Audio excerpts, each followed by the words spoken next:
کہ جو طاقت کے استعمال نہ کرنے کا فیصلہ کیا گیا ہے،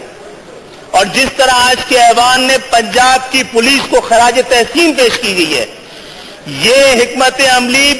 روایت بنے اور یہ روایت پھیلتی چلی جائے، پورے پاکستان میں پھیل جائے۔ لیکن مجھے اس وقت پریشانی ہوتی ہے جب میں دیکھتا ہوں کہ جن لوگوں کی میں نمائندگی کرتا ہوں وہاں کے سینوں کے لیے کبھی بھی ربڑ کی گولیاں نہیں رہی ہیں، آتش سے بھری ہوئی ہمیشہ فولادی گولیاں ہمارے سینوں پہ اتری ہیں۔ ہماری مائیں بہنیں قرآن شریف لے کے نکلی ہیں تو وہ گولیاں قرآن شریف کو سوراخ کرتی ہوئی ان کے سینوں پہ اتر گئی ہیں۔ اللہ کرے کہ جس طرح یہاں پر اس مشتعل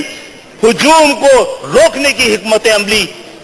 اختیار کی گئی ہے، وہی حکمت عملی پورے پاکستان کے لیے اختیار کی جائے کہ ہمیں بھی یہ بتایا جائے، سمجھایا جائے، جتایا جائے کہ ہم بھی اتنے پاکستانی ہیں جتنے ایوان میں بیٹھے ہوئے جس جگہ کے لوگ نمائندگی